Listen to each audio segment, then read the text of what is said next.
Said Menelaus, "Over against the river that flows out of Egypt, there is an island that men call Pharos. And to that island I came with my ships when we, the heroes who had fought at Troy, were separated one from the other. There I was held day after day by the will of the gods. Our provisions of corn was spent, and my men were in danger of perishing from hunger. Then one day, while my companions were striving desperately to get fish out of the sea, I met on the shore one who had pity for our plight. She was an immortal, Eidothea, a daughter of the Ancient One of the Sea. I craved of her to tell me how we might get away from that place, and she counseled me to take by ambush her father, the Ancient One of the Sea, who is also called Proteus. "You can make him tell you," said she, "for he knows all things what you must do to get away from this island of Pharos. Moreover, he can declare to you what happened to the heroes you have been separated from, and what has taken place in your own hall." Then said I to that kind nymph Eidothea, "Show me how I may take by ambush your immortal father, the Ancient One of the Sea." Said Eidothea, "My father comes out of the sea when the sun is highest in the heavens. Then would he lie down to sleep in the caves that are along the shore. But before he goes to sleep, he counts, as a shepherd counts his flock, the seals that come up out of the ocean and lie around him where he lies. If there be one too many, or one less than there should be, he will not go to sleep in the cave. But I will show you how you and certain of your companions may be near without the Ancient One of the Sea being aware of your presence. Take 3 of your men, the 3 you trust above all others, and as soon as it is dawn tomorrow, meet me by the edge of the sea." So saying, the nymph Eidothea plunged into the sea, and I went from that place anxious, but with hope in my heart.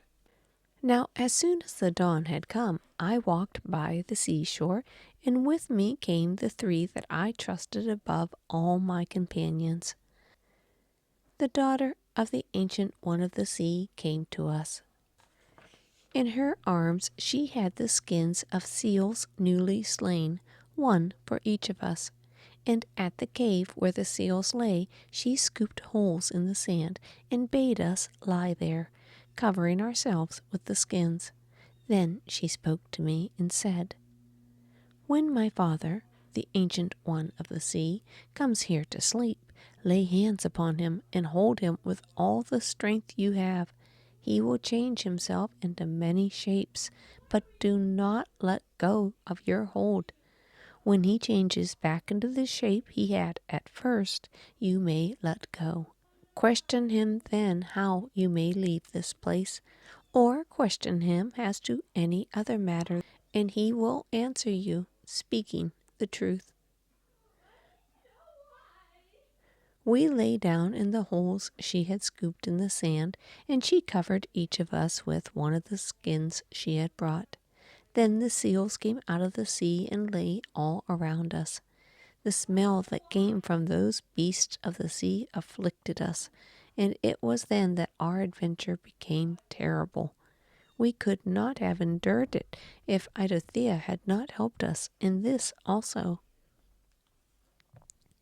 She took ambrosia and set it beneath each man's nostril, so that what came to us was not the smell of a sea beast, but a divine savor. Then the nymph went back to the sea. We lay there with steadfast hearts amongst the herd of seals until the sun was at its highest in the heavens. The Ancient One of the Sea came out of the ocean depths. He went amongst the seals and counted them, and us 4 men he reckoned among his herd. Then, in great contentment, he laid himself down to sleep. We rushed upon him with a cry and laid hold on him with the strength of our hands. But we had no sooner grasped him Then his shape changed. He became a lion and faced us, yet we did not let go of our grasp. He became a serpent, yet still we held him. He became a leopard and then a mighty boar. He became a stream of water and then a flowering tree. Yet still we held to him with all our might, and our hearts were not daunted by the shapes he changed to. Then, seeing that he could not make us loose our hold, the ancient one of the seas, who was called Proteus, ceased in his changes and became as we had seen him first. "Son of Atreus," said he, speaking to me, "who was it that showed you how to lay this ambush for me?" "It is for you, who knows all things," said I, "to make answer to us.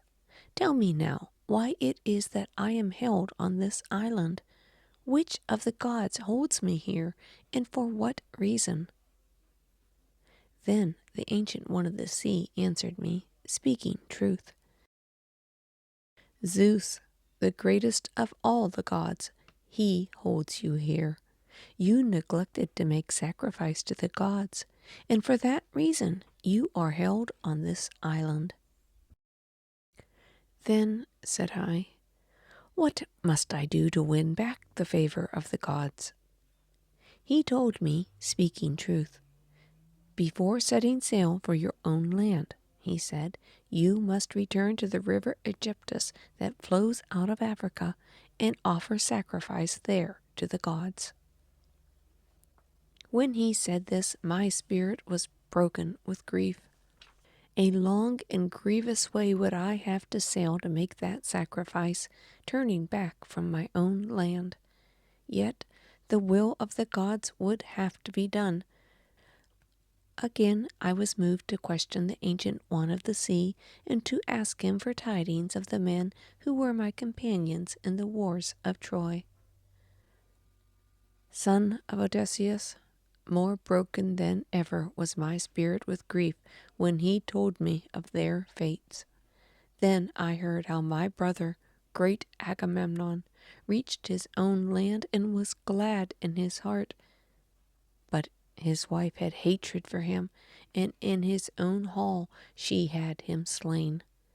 I sat and wept on the sands, but still I questioned the ancient one of the sea.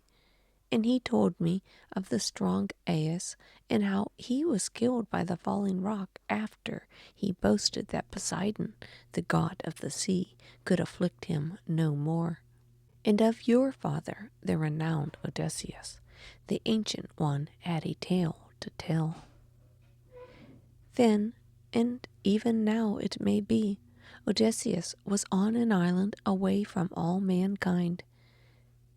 There he abides in the hall of the nymph Calypso, the ancient one of the sea told me. I saw him shed great tears because he could not go from that place. But he has no ship and no companions, and the nymph Calypso holds him prisoner there. And always he longs to return to his own country, to the land of Ithaca. And after he had spoken to me of Odysseus, he went from us and plunged into the sea. Thereafter I went back to the river Aegyptus and moored my ships and made pious sacrifice to the gods. A fair wind came to us, and we set out for our own country. Swiftly we came to it, and now you see me the happiest of all those who set out to wage war against Troy. And now, dear son of Odysseus, you know what an immortal told of your father, how he is still in life, but how he is held from returning to his own home. Thus from Menelaus the youth Telemachus got tidings of his father. When the king ceased to speak, they went from the hall with torches in their hands and came to the vestibule where Helen's handmaids had prepared beds for Telemachus and Pisistratus. And as he lay there under purple blankets and soft coverlets, the son of Odysseus thought upon his father still in life, but held in that unknown island by the nymph Calypso.